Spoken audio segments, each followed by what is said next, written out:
कला की स्वीकृति अ, ऐसे जीवन दृष्टि में है या ऐसे जीवन दर्शन में है या ऐसे भी कह लें कि ऐसे दर्शन में है जो इस स्थूल जगत को ही अंतिम न मानता हो कि वह आत्मानुसंधान करता है। हमारी सारी कलाएं आत्मानुसंधान परक हैं। केवल मनोरंजन उनका उद्देश्य नहीं है। स्वयं का अनुसंधान, स्वयं को प्राप्त करने की चेष्टा भारतीय संस्कृति आध्यात्मिक संस्कृति कही जाती है ना। अधिआत्म आत्मा विषयक प्रश्न बहुत महत्वपूर्ण है, हमारे यहाँ केंद्रीय प्रश्न है, ठीक है ना। इसलिए हम अपने शास्त्रों के माध्यम से, काव्य के माध्यम से, कलाओं के माध्यम से हम एक प्रकार से निरंतर निरंतर आत्मानुसंधान की प्रक्रिया में रहते हैं।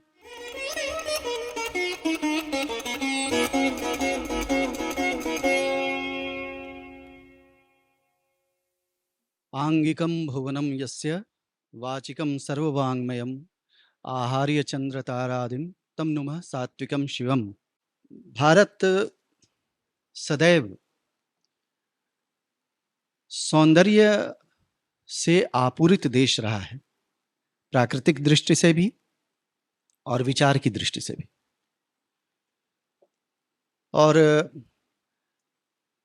भारतीय सभ्यता संस्कृति के वैशिष्ट्य में यह भी एक महत्वपूर्ण तत्व है, जिसको सौंदर्य कहते हैं, सौंदर्यानुभूति कहते हैं, कलानुभूति कहते हैं। यह एक बड़ा ही महत्वपूर्ण पक्ष है उसका। पहले तो दो शब्दों के बीच जरा हम एक अंतर करना सीखते हैं, प्रकृति और संस्कृति। आप शायद बहुत बार सुनते होंगे इन शब्दों को, और इतनी बार इन शब्दों का हम प्रयोग करते हैं और सुनते हैं कि कई बार समझ में नहीं आता कि इसका अर्थ भी क्या है ना। जो आप में से संस्कृत या भारतीय विधाओं से परिचित हैं विशेष रूप से, वो जानते होंगे कि संस्कृति शब्द संस्कृत वाङ्मय में कोई बहुत बहुप्रयुक्त शब्द नहीं है, बहुप्रयुक्त शब्द नहीं है, लेकिन साधु शब्द है, व्याकरण सम्मत शब्द है, इसमें कोई संदेह नहीं, लेकिन बहुत कम प्रयोग है। और संभवतः जिस अर्थ में आज हम संस्कृति पद का प्रयोग करते हैं उस अर्थ में तो संभवतः नहीं है। तब फिर अर्थ क्या है इसका? प्रकृति प्रदत्त होती है, जो दी हुई है, वहां उपलब्ध है आपके चतुर्दिक, है ना, उसको प्रकृति कहते हैं। आपको ध्यान होगा बृहदारण्यक उपनिषद की एक छोटी सी कथा, जिसमें मनुष्य, देवता और असुर तीनों ब्रह्मा जी के पास जाते हैं और वहाँ कुछ समय निवास करने के पश्चात कहते हैं पितामह हमें उपदेश करिए। उपदेश में ब्रह्मा जी सिर्फ एक शब्द, एक वर्ण का, एक ध्वनि का उच्चारण करते हैं, द द, और पूछते हैं कि इसका अर्थ क्या है, समझ गए? तो पहले मनुष्य से पूछा, मनुष्य ने कहा कि पितामह हम समझ गए, इसका आशय क्या है कि हम मनुष्य जीवन भर संग्रह करते हैं, अर्जित करते हैं, संग्रह बनाते हैं। हमारे लिए उपदेश है कि दान करो, इसका अर्थ है दान करना। तो संग्रह करना प्रकृति है, दान संस्कृति, ठीक है, दान संस्कृति। दूसरा, देवताओं से पूछा तो उन्होंने कहा कि पितामह हम भी समझ गए, इसका अर्थ यह है कि देवता, हम सभी देवता, हम भोगोन्मुख होते हैं स्वभावतः, तो हमारे लिए है दमन करना, इन वृत्तियों का दमन करना, जो भोग वृत्तियां हैं उनको नियंत्रित करना या दमन करना, हमारे लिए द से अर्थ है दमन करना। और तीसरा, जो असुर थे उनसे पूछा तो उन्होंने कहा तो भोगोन्मुख होना क्या है, प्रकृति है ना, उससे मुक्त होना या उसको नियंत्रित करके मतलब उसका दमन करना, यह संस्कृति है। तीसरी बात हो गई असुरों के लिए, तो असुरों ने कहा कि पितामह हम भी समझ गए, इसका अर्थ यह है कि हम असुर रक्तपात करते हैं, हिंसा करते हैं, तो हमारे लिए इसका उपदेश है दया करना, दया हमारे लिए इसका उपदेश है। तो द से देखिए कितनी व्याख्या हो गई। हिंसा करना प्रकृति है, ठीक है। अहिंसा या दया करना यह संस्कृति है। आपको ध्यान होगा उड़ीसा में एक नदी है जिसका नाम ही है दया नदी, जहाँ कलिंग का बड़ा ही भयानक युद्ध हुआ था सम्राट अशोक के समय में, और उसके बाद उसका हृदय परिवर्तन हुआ। तो यह संस्कृति की ओर लौटना है। तो कहने का अर्थ ये है कि प्रकृति तो प्रदत्त है, संस्कृति अर्जित की जाती है। उसके पीछे हमारा सहस्त्राब्दियों का चिंतन अनुचिंतन चलता रहता है, और उस क्रम में हम ये निश्चय करते हैं कि हमारे लिए क्या श्रेय है और क्या प्रिय है। ये कठोपनिषद में ये चर्चा आती है।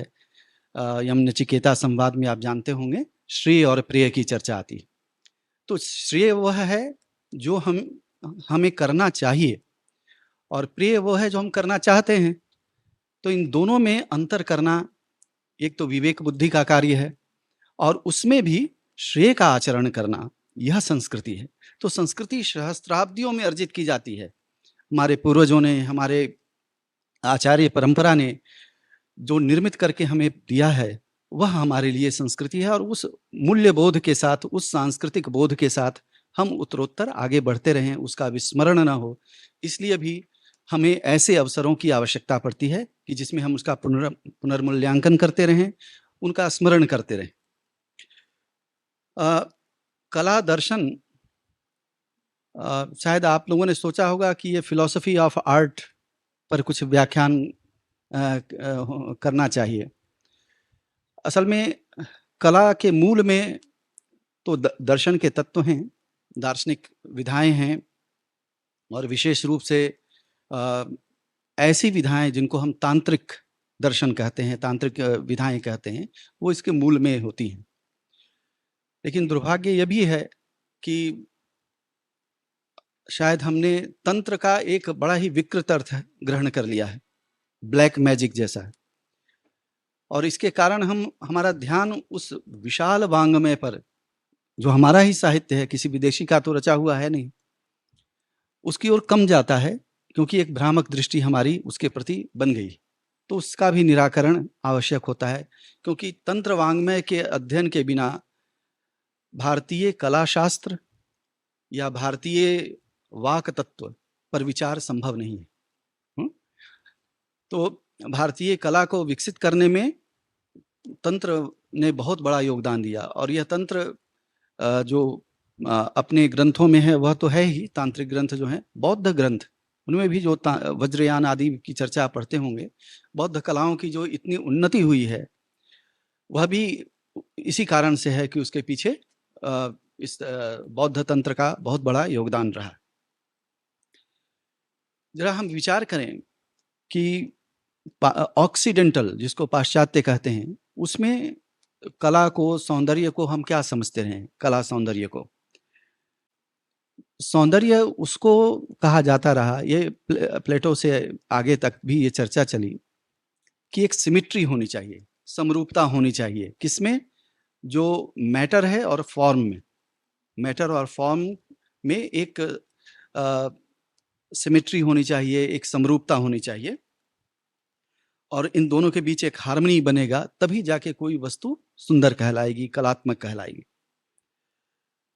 और दूसरा इसका पक्ष ये चर्चा में आया कि इतना ही पर्याप्त नहीं है कि वह हमारे एस्थेटिक सेंस को वह अच्छा लगे। कला के लिए यह भी आवश्यक है कि कला की उपयोगिता हो। हम अपने दैनिक जीवन में भी ऐसी चीज़ों को ग्रहण करें कलात्मक रूप में, जो केवल सौंदर्य बोध के लिए ना हो, उसका एक व्यवहार भी हो, व्यवहारिक पक्ष से भी जुड़ा हुआ। और इसके साथ कला से इतर जो विधाएं हैं या विषय हैं, उनसे भी जुड़ती है, जैसे धर्म है, दर्शन है, नैतिकता है, इन सब से भी कला को जोड़ के समीक्षा करने की चेष्टा हुई है। आप देखते होंगे कि जो सेमेटिक कल्चर हैं, सेमेटिक जैसे ज्यू हैं, क्रिश्चियन, इस्लाम, ये सेमेटिक कहलाते हैं। इनमें मूर्ति बनाना निषिद्ध है, नहीं बनाते। किसकी मूर्ति नहीं बनाते? जो गॉड है। इस्लाम में तो प्रॉफिट की भी मूर्ति नहीं बना सकते, है ना? तो मन नहीं बना सकते। लेकिन ऐसी स्थिति में फिर कला का विकास कैसे होगा? जब निराकार है, गॉड निराकार है लेकिन सगुण है। जो बाइबल हेब्राइक गॉड है वह क्या है? निराकार है, फॉर्मलेस है, लेकिन सगुण है। क्रोध भी आता है, रिवार्ड भी देता है, कर्स भी करता है, तो गुण से युक्त है ना? तो ऐसी स्थिति में फिर कला के लिए अवसर कहाँ बचता है उसमें? तो फिर उसको जोड़ा गया कि नैतिकता, जीवन मूल्य आदि इन सबको प्रोत्साहित करने वाली भी जो विधाएं हैं उनको हम कला के अंतर्गत रखेंगे। लेकिन इसके द्वारा ही उन्होंने जो पैलेस बनाए या चर्च बनाए या इस तरह से, तो वहां देखेंगे कि उसमें कला का प्रदर्शन अद्वितीय रूप में है। जैसे वेटिकन सिटी आदि ये सब में, और एक से एक चित्रकार हुए, शिल्पकार हुए, ये सब तो है। तो कला का एक ऐसा पक्ष जो कला से इतर जाता हो, मतलब धर्म से जुड़ता हो, रिलीजन से जुड़ता हो, यह सब भी है, और उसकी नैतिकता या नैतिक मूल्य भी उसके साथ जुड़े हुए हों। तो इन चीज़ों को भी ध्यान में रख करके यह कहा जाता है। फिर कला के लिए यह भी कहा गया कि सारी चीज़ें एक ठीक-ठीक अनुपात में होनी चाहिए। जिसका भी हम चित्रण कर रहे हैं, समानुपातिक होनी चाहिए, जिस अनुपात में सब कुछ चित्रित किया जाए। तो इसके लिए एक बड़ी समस्या प्लेटो ने उठाई अपने डायलॉग में। वो कहता है कि कला के साथ एक बड़ी विसंगति है, और वो ये है कि कला में यदि हम ठीक-ठीक चित्रण करते हैं, तो वह वस्तु असंतुलित दिखती है, देखने में वह असंतुलित लगती है। जैसे मान लीजिए कि एक मूर्ति 5 फीट की है, उसको 50 फीट में बनाना है ना? 50 फीट की मूर्ति बनानी है। तो ठीक-ठीक अनुपात में जो अंगों के अनुपात हैं, उसी रूप में उसको बड़े कर दिए जाएँगे, तो मूर्ति 50 फीट की हो जाएगी। लेकिन जब मूर्ति बन के तैयार होगी, तो वह मूर्ति कैसी दिखेगी? असंतुलित दिखेगी। क्योंकि देखने वाले के पक्ष से आप विचार करें, तो उसका शीर्ष जो होगा दूर होगा। दूरी के कारण ऊपर का भाग छोटा दिखेगा, नीचे का भाग नज़दीकी के कारण बड़ा दिखेगा, तो मूर्ति असंतुलित दिखेगी। अब देखिए, कलाकार ने तो ठीक-ठीक चित्रित किया, लेकिन दिख रही है मूर्ति असंतुलित। तो कलाकार क्या करता है, शिल्पकार क्या करता है कि मूर्ति को असंतुलित ही बनाता है। ऊपर के भाग को ज़्यादा बड़ा बना देता है, नीचे के भाग को छोटा कर देता है। अब देखने में मूर्ति ठीक लगती है। तो अब बताइए, कला में किसका अनुपालन होना चाहिए? यथार्थ चित्रण से असंतुलन लगता है और अयथार्थ चित्रण से संतुलन लगता है। ये कहता है कि this is a great anomaly in art. इसका क्या करें? किस पर ध्यान देना चाहिए? एक कलाकार को, एक चित्रकार को, मूर्तिकार को किस पर ध्यान देना चाहिए? जो दिखाई देता है उस पक्ष को ग्रहण करना चाहिए या यथार्थ रूप में चित्रित करना चाहिए? तो ये सब समस्याएं पश्चिम की रही हैं। कई बातें ऐसी हैं कि हमें भारतीय पक्ष से विचार करते समय उस पर ध्यान देना चाहिए। कला की स्वीकृति ऐसे जीवन दृष्टि में है, या ऐसे जीवन दर्शन में है, या ऐसे भी कह लें कि ऐसे दर्शन में है, जो इस स्थूल जगत को ही अंतिम न मानता हो, और दूसरा इसका विपरीत, जो स्थूल जगत को बिल्कुल न मानता हो। इन दोनों ही अतिवादी दृष्टियों में कला का दर्शन संभव नहीं है ना? कला लोक है तो लोकोत्तर भी है ना? और आपको ध्यान होगा, राजशेखर ने काव्य मीमांसा, जो उनका ग्रंथ है, 9वीं शताब्दी के संस्कृत के काव्य शास्त्र के आचार्य हैं, उन्होंने कहा कि एक मिथक की चर्चा की है उन्होंने, सरस्वती पुत्र के नाम से, जिसके काव्य पुरुष जिसको कहा गया। तो वह काव्य पुरुष सरस्वती का पुत्र है, और माता किसी कारण से स्वर्गारोहण कर रही हैं, तो पुत्र भी उनका अनुगमन करता है, बालक है, तो उनका अनुगमन करता है, लेकिन माता कहती है नहीं, तुम्हें ब्रह्मदेव ने स्वर्ग आने की अनुमति नहीं दी है, तुम्हें यहीं रहना है। तो काव्य पुरुष कैसा है? वह तो दिव्य है ना, सरस्वती पुत्र है तो लौकिक तो नहीं है, ठीक है? तो लौकिक नहीं है, लेकिन रहना उसको कहाँ है? लोक में, लोक कल्याण के लिए, लोक हित के लिए उसको रहना है। और इसी कारण से वो जब राजशेखर शुरू कर रहे हैं तो कहते हैं कि ब्रह्मा ने इस काव्य विधा का अवतरण ही इसलिए किया कि लोक का कल्याण हो, प्रजासु हित काम्यया, प्रजा के हित की कामना के लिए इस काव्य विधा का अवतरण किया गया। काव्य जानते हैं कला का ही एक रूप है। तो लोक में रहते हुए लोकोत्तर का बोध कराने वाला कोई तो तत्व होना चाहिए कि यही सब कुछ नहीं है, इसके इतर भी बहुत कुछ है। तो ऐसी दृष्टि चाहिए जो लोक और लोकोत्तर का सामंजस्य या उसके बीच सेतु का कार्य कर सके। कोई भी कला, चाहे कितनी भी यथार्थवादी कला क्यों ना हो, है ना, यदि वह इस लोक की स्थूलता का वर्णन करती है तो वह स्वयं ही परिसीमित हो जाती है, वह कला कालजयी नहीं होती, कालजयी नहीं होती। और यदि हम लोक की पूर्ण रूप से उपेक्षा कर दें, इस चाहे प्रातिभाषिक जगत हो, व्यावहारिक जगत हो, जैसा भी हो, यदि इसकी पूर्ण उपेक्षा कर दी जाए तो फिर उस कला का कोई औचित्य नहीं रह जाता हमारे लिए। वायवीय, काल्पनिक ऐसे भी हो सकती है वो कला। तो एक कलाकार को इसी के बीच, लोक और लोकोत्तर के बीच एक नैरंतर्य की स्थापना करना होता है, उसके बीच एक सेतु बंध स्थापित करना होता है। और एक बहुत बड़ा दायित्व है कि वर्णन हमारा अस्वाभाविक भी ना लगे और काल्पनिक भी पूरी तरह से ना हो जाए। और यह सब कुछ वह ऐसे माध्यम में करता है जो माध्यम उसका अपने द्वारा निर्मित नहीं है। जैसे कवि है तो भाषा में वर्णन करता है, भाषा तो उसकी बनाई हुई नहीं होती, भाषा तो समाज में पहले से है, उसी भाषा में अपने काव्य को वह निर्मित करता है। उसी तरह से रंग रेखाएं हैं, स्वर हैं आदि, ये सब उपलब्ध माध्यम है, प्रस्तर है, काष्ठ है, इन सब चीजों के माध्यम से वह अपनी कलाकृति को व्यक्त रूप देता है। तो इन माध्यमों के होते हुए भी नितांत गूढ़ वैयक्तिक अनुभव को वह व्यक्त करता है।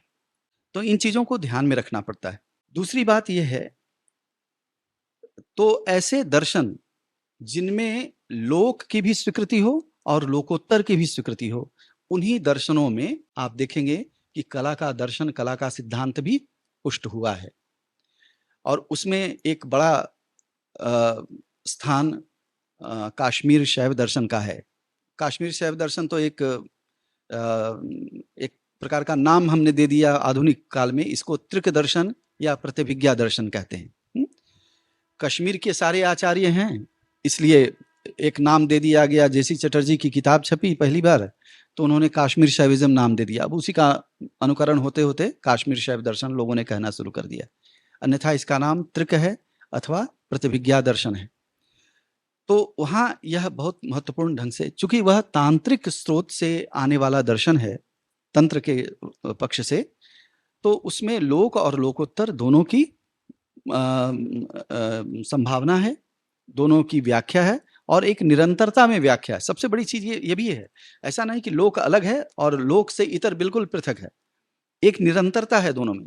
भारतीय ज्ञान परंपरा ने, हमारे ऋषियों ने, हमारे चिंतकों ने इस द्वैत को या विरोधी युग्म को निर्मित होने नहीं दिया, जो सेमेटिक कल्चर की विशेषता रही है ना। उन्होंने इसमें निरंतरता का अनुसंधान किया। लोक और लोक से इतर में निरंतरता है, मंडेन और डिवाइन में एक कंटिन्यूटी है ना। तो इसलिए जब आप और आगे पढ़ेंगे, आप जानते भी होंगे, शैव तत्व मीमांसा जब हम देखते हैं तो उसमें शिव से लेकर पृथ्वी पर्यंत सूक्ष्मतम से स्थूलतम रूप तक एक निरंतरता है। उसमें हम यह नहीं कहते कि यह संसार व्यर्थ है, उसमें तो यहाँ तक कहा गया कि यह विश्व जो है वह भगवान का शरीर है, ठीक है। और अभी जो मैंने मंगलाचरण पढ़ा आपके सामने, आंगिकम भुवनम यस्य, लौटते हैं उसकी तरफ जरा। तो यह आप जानते हैं 4 प्रकार का अभिनय है, आंगिक, वाचिक, आहार्य और सात्विक। उसी की वंदना कर रहे हैं। नंदिकेश्वर का ग्रंथ है अभिनय दर्पण, उसका मंगलाचरण यह था कि यह आंगिकम भुवनम यस्य, यह संपूर्ण भुवन, 14 भुवन हैं, यह सब क्या हैं? आंगिक अभिनय जैसे हैं, उस परमात्मा के, उस शिव के आंगिक अभिनय जैसे हैं। हमारे देवी देवता भी कला प्रिय हैं, सारी कलाएं उन्हीं से प्राप्त करते हैं हम। तो शिव जी को तो नटराज कहते हैं, और नटवर नागर किसको कहते हैं? कृष्ण को, है ना। तो सारी देवी देवता हमारे, ये उत्सव की संस्कृति है ना, दुख मनाने वाली नहीं, मोर्निंग कल्चर नहीं है, सेलिब्रेटरी कल्चर है ना। तो इसलिए इतने सारे पर्व त्योहार उत्सव आदि के बहुत सारे अवसर हमारे पास होते हैं। तो वहाँ कहा जा रहा है कि यह संपूर्ण भुवन जो है वह आंगिक अभिनय जैसा है। वाचिकम सर्ववांगमयम, और जो भी वाणी है वह कैसी है?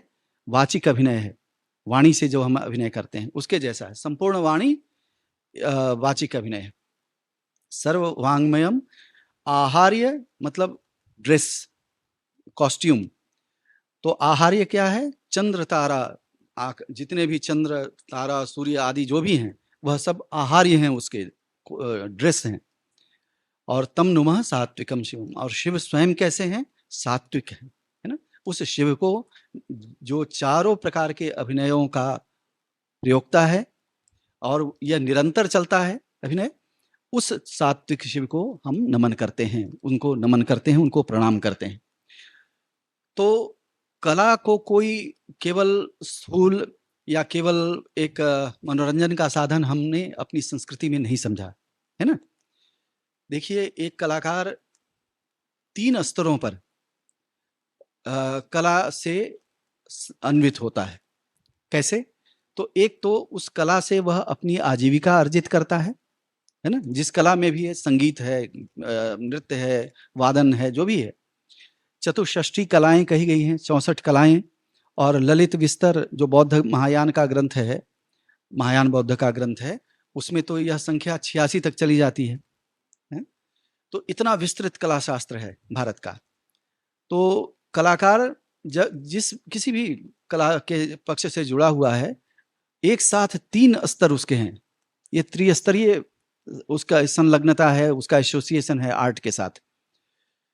ये कुछ वैसी ही स्थिति है जैसे वैदिक मंत्रों की हम त्रिस्तरीय व्याख्या करते हैं, आधि भौतिक, आधि दैविक और आध्यात्मिक। हर मंत्र के 3 स्तरों पर व्याख्याएं होती हैं।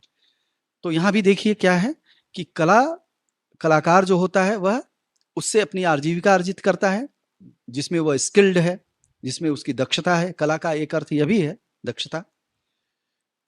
तो उससे अपनी आजीविका अर्जित करता है। दूसरी बात होती है जिससे वह कला की सेवा करता है, उसके इस निरंतर कार्य से वह कला जीवित रहती है ना। पीढ़ी दर पीढ़ी उसमें, उसके परिवार में या समुदाय में वो कला जीवित रहती है। और तीसरी बात जो सबसे महत्वपूर्ण है कि वह आत्मानुसंधान करता है। हमारी सारी कलाएं आत्मानुसंधान परक हैं, केवल मनोरंजन उनका उद्देश्य नहीं है। स्वयं का अनुसंधान, स्वयं को प्राप्त करने की चेष्टा भारतीय संस्कृति आध्यात्मिक संस्कृति कही जाती है ना। अधिआत्म, आत्मा विषयक प्रश्न बहुत महत्वपूर्ण है हमारे यहाँ, केंद्रीय प्रश्न है, ठीक है ना। इसलिए हम अपने शास्त्रों के माध्यम से, काव्य के माध्यम से, कलाओं के माध्यम से हम एक प्रकार से निरंतर आत्मानुसंधान की प्रक्रिया में रहते हैं। तो इन 3 माध्यमों से कलाकार अपनी कला की साधना करता है और निरंतर उसमें वह आगे बढ़ता है। एक बड़ी महत्वपूर्ण अवधारणा लीला की आती है भारतीय संस्कृति में। लीला किसको कहते हैं? रामलीला, कृष्ण लीला, ये सब आप सुनते ही होंगे। शिव लीला भी है ना। पीयूष नीलकंठ दीक्षित ने एक बड़ा महाकाव्य लिखा संस्कृत में, उसका शीर्षक ही है शिव लीलार्णव, शिव लीलार्णव। तो शिव की भी लीला है। होता क्या है कि कला के लिए अधिक से अधिक परिप्रेक्ष्य खुल जाता है जब हम अपनी संस्कृति में अवतारों का ध्यान करते हैं। अवतार जैसे रामावतार, कृष्णावतार, दशावतार आप जानते ही हैं। तो इन सब के जीवन के चित्रण में कला की बहुत बड़ी भूमिका होती है और कला इस प्रकार से भी समृद्ध होती है ना? चाहे वह काव्य के रूप में आप वर्णन कर रहे हो या चित्रकला में उनका वर्णन कर रहे हो। जैसे बौद्ध कला इतनी विकसित हुई क्यों? क्योंकि बुद्ध के जीवन का भी उसमें चित्रण है। अजंता चले जाएँ तो वहाँ, और बुद्ध शब्द से ही बुत शब्द बना है पर्शियन का, आप शायद जानते होंगे। बुद्ध शब्द, क्योंकि बुद्ध की इतनी मूर्तियाँ बनती थी कि बुद्ध नाम अब वैयक्तिक न रह करके जाति परक नाम हो गया, है ना? कोई भी मूर्ति है तो बुद्ध। तो मूर्ति भंजक संस्कृतियाँ भी रही हैं, बुत शिकन जिसको कहते हैं? तो उन्होंने जो करना था किया, कर भी रहे हैं। तो इस उपलब्धि को, क्योंकि हम केवल मूर्ति नहीं बना रहे, उस मूर्ति में पूरा का पूरा हमारा अनुभव रूपायित होता है, हमारी जीवन दृष्टि व्यक्त होती है, हमारा जो कला का दार्शनिक पक्ष है वह व्यक्त होता है। तो लीला में क्या है? भगवान इस विश्व को रचते हैं या विभिन्न प्रकार की लीलाएं करते हैं। उस लीला का एकमात्र उद्देश्य होता है, यदि उद्देश्य इसको कह सकें, तो वह है आनंद। आनंद, जैसे एको हम बहुत श्याम, मैं एक हूँ अनेक हो जाऊं, इस रूप में। तो एकता और अनेकता में हमारी संस्कृति ने कोई भेद नहीं देखा, ठीक है ना? उस एकत्व को स्थिर रखते हुए वो अनेक रूपों में वह चीज व्यक्त होती है। इसको हमारी जीवन दृष्टि या हमारी जो दार्शनिक दृष्टि है वो इसको स्वीकार करती रही। तो इस लीला में ईश्वर की अनेक प्रकार की चेष्टाएं, मनोहारी चेष्टाओं का वर्णन है, चित्रण है, और इस प्रकार से कला का जो उत्कर्ष है ना, वो उसके आध्यात्म में दिखता है। आध्यात्म में दिखता है। कला जब अपने भौतिक क्या कहें, एक मटेरियलिटी को ट्रांसेंड कर जाती है, तब वहां उसका रूप खुलता है। आप किसी मूर्ति को देखें, यदि अच्छे कलाकार के द्वारा निर्मित मूर्ति है, नटराज की मूर्ति या और भी जितने भी देवी देवताओं की मूर्तियां हैं, देख करके सहसा यह प्रतीत ही नहीं होता कि जिस माध्यम में यह मूर्ति बनी है वह कितना कठोर माध्यम है। पत्थर है, धातु है, काष्ठ है। मूर्ति ऐसी लगती है जैसे इतनी मृदुल हो, मोम की बनी हुई। यह किसने इसको रूपांतरित कर दिया? प्रतीति में, हमारे अनुभव में किसने रूपांतरित कर दिया? जब हम मूर्ति देखते हैं तो हम पत्थर नहीं देखते, है ना? पत्थर नहीं देखते, काष्ठ नहीं देखते, धातु नहीं देखते। तो यह उस कलाकार की साधना है जिसने उसके भौतिकता को भूलने के लिए हमें विवश कर दिया, है ना? उसकी भौतिकता से अधिक हम उसके भाव जगत में चले गए। नाट्यशास्त्र में भरत मुनि कहते हैं कि नाटक क्या है? नाट्यम भावानुकीर्तनम, भाव का अनुकीर्तन है नाटक। हम भाव को उसमें व्यक्त करते हैं। यह हम आंगिक शारीरिक सौष्ठव केवल नहीं बता रहे हैं, हम इन सब के माध्यम से अंततः क्या है, वह भाव पक्ष है जो उसमें व्यक्त होना चाहिए। तो देवी दुर्गा की अनेक प्रकार की मूर्तियां बनती हैं। आप देखते होंगे कि उसमें अलग अलग स्तर के कलाकार होते हैं जो बनाते हैं इसको, चाहे मिट्टी की मूर्ति बना रहे हो, जो भी हो। तो एक तो वो होता है जो उस देवी के शरीर की रचना करता है, उनको बनाता है। लेकिन एक ऐसा उसमें होता है अनुभवी, वो सबसे अनुभवी होगा। वो क्या करता है? उसका काम अधिक नहीं है। जब मूर्ति पूरी बन के तैयार हो जाएगी, उसका काम है देवी के आंख को खोलना। इतना ही भर काम है उसका। ये काम कोई और नहीं कर सकता। और एक स्ट्रोक से वह मूर्ति या तो सुंदर होगी या असुंदर हो जाएगी, है ना? एक स्ट्रोक से। कितनी बारीक बात है ये, कितनी कठोर साधना चाहिए इसके लिए, है ना? तो उस आंख के ही खोलने से ऐसा लगता है कि वो प्रतिमा प्राणवंत हो गई, है ना, जीवित हो गई। उसमें उतना ही चैतन्य है, उतना ही जीवन है जितना कि एक सामान्य जीवित व्यक्ति में होता है। तो इस कला के माध्यम से हम अपने आध्यात्मिक पक्ष को व्यक्त करते हैं। लीलाओं के माध्यम से भी आप जानते हैं कई बड़े कवियों ने अपने इष्ट देव का गुणगान किया है। सूर जैसे हैं तो श्रीमद् भागवत के दशम स्कंद के आधार पर उन्होंने कृष्ण लीला का वर्णन किया।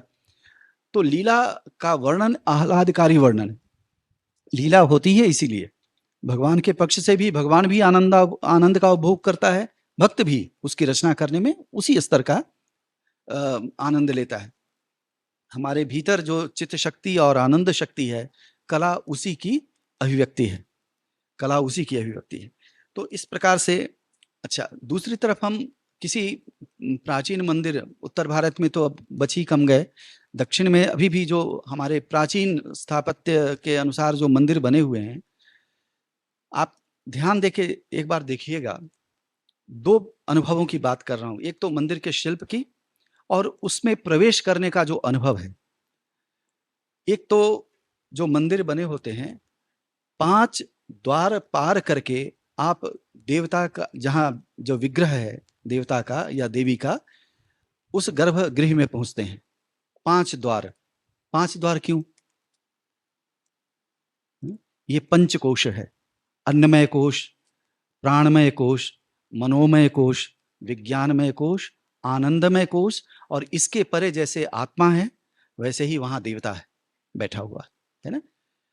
अब देखिए, दूसरा अनुभव यह है कि हम एक भौतिक विस्तृत भौगोलिक क्षेत्र को छोड़ करके निरंतर परिसीमित होते हुए भौगोलिक क्षेत्र की तरफ जा रहे हैं, है ना। जैसे जैसे प्रवेश करते हैं मंदिर में, भौतिक या भौगोलिक क्षेत्र सीमित होता जा रहा है, ठीक है, और उसी के अनुपात में आध्यात्मिक क्षेत्र विस्तृत होता चला जा रहा है ना। और जब आप अपने देवता के सम्मुख, इष्ट के सम्मुख खड़े होते हैं, तो वहां तो आप में और उसमें कोई द्वैत ही नहीं बच जाता है, हम उसके तुल्य हो जाते हैं, उसमें समाहित हो जाते हैं, है ना। तो एक जो अद्वैत पक्ष है वह भी इससे सिद्ध होता है। हम भौतिक जो क्षेत्र है उसका परित्याग करते हुए आध्यात्मिक क्षेत्र में प्रवेश करते हैं, और उसी अनुपात में यह आध्यात्मिक क्षेत्र विस्तृत से विस्तृत होता चला जाता है।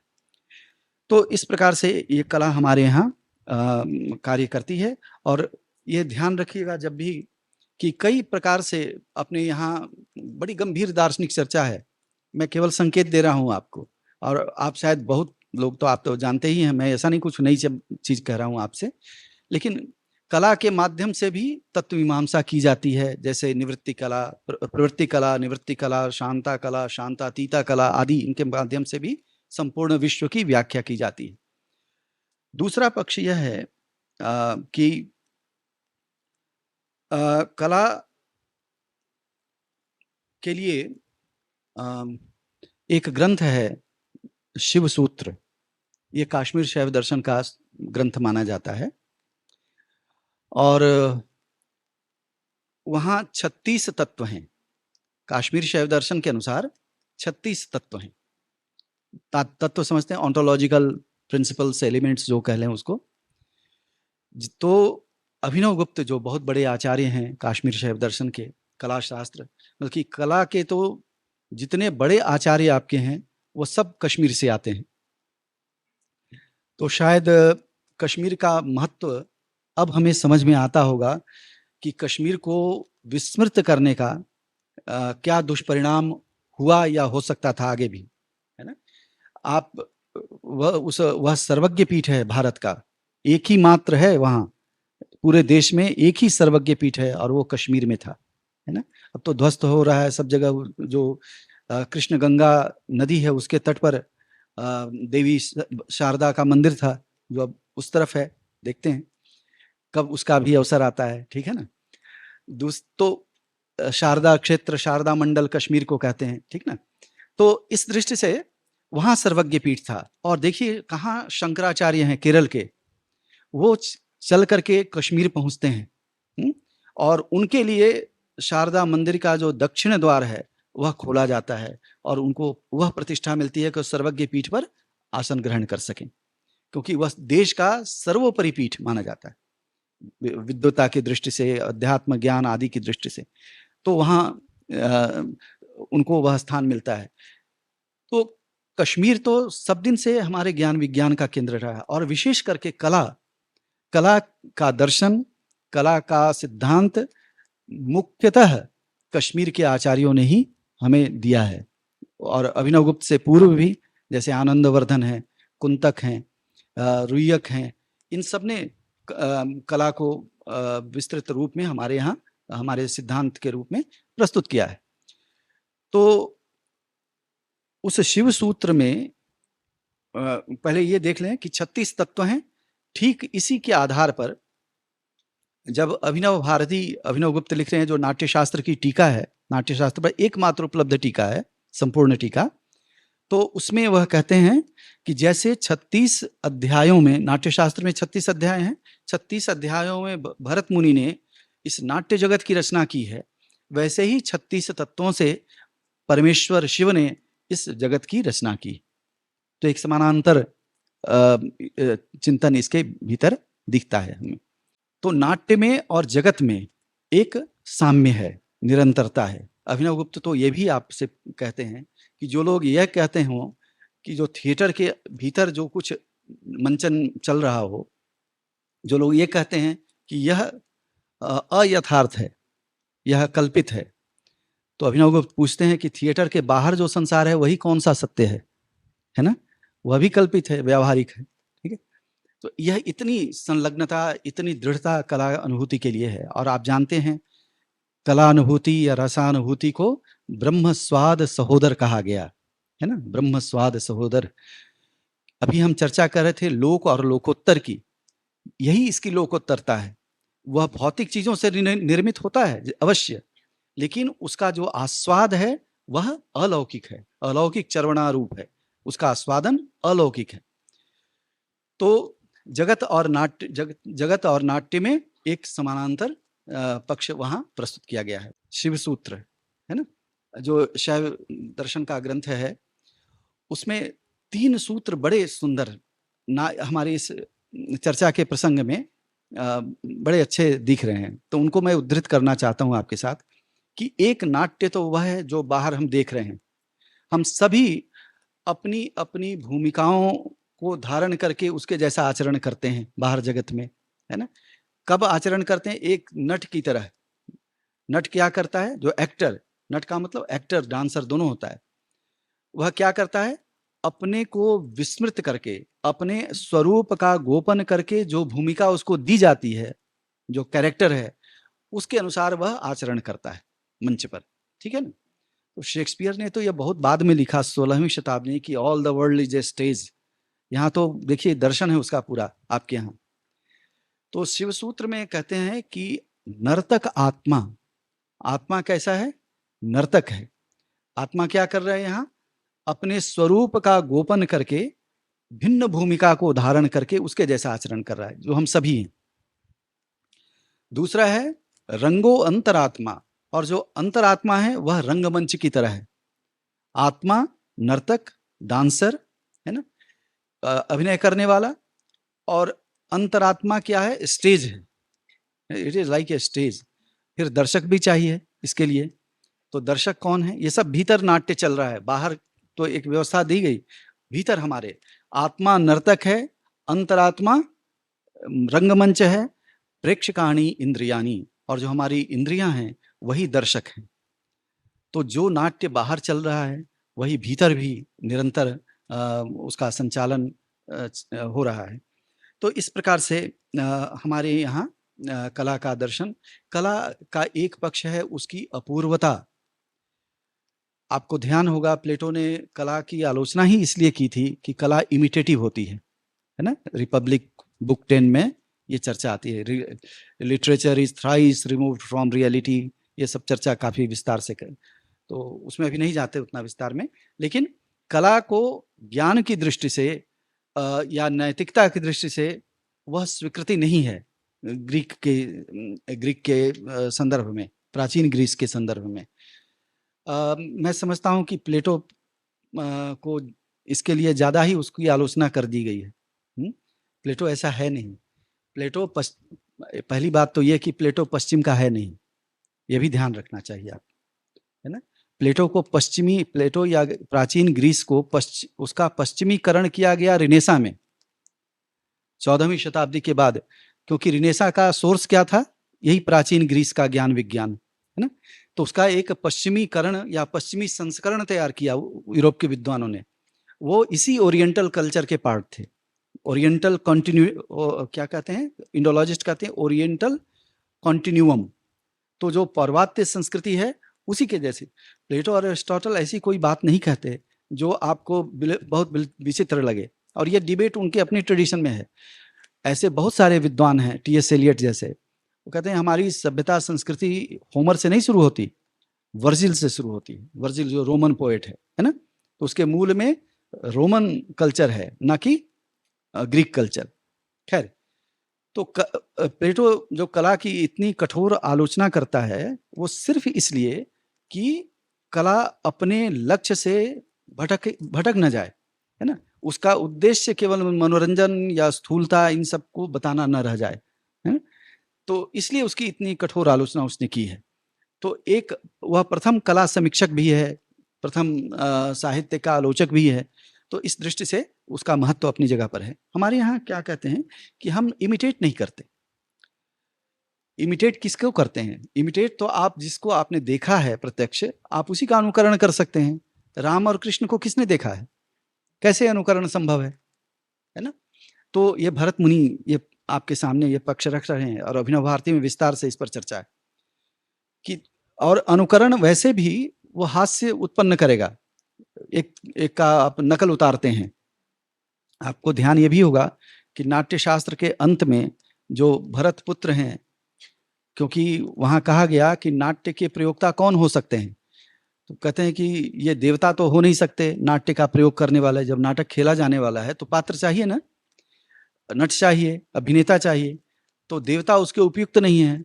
क्यों उपयुक्त नहीं? कि वो भोगोन्मुख होते हैं, वो खुद ही रसास्वादन करना शुरू कर देंगे तो सब विकृत हो जाएगा। मनुष्य भी उसके उपयुक्त नहीं है, साधारण मनुष्य, क्योंकि स्मृतिहीनता उसमें होती है। वह संभव नहीं है इतने सारे पात्रों का संवाद आदि लेकर के वह मंचन कर सके, उसकी सीमा है। तो फिर कौन करेगा?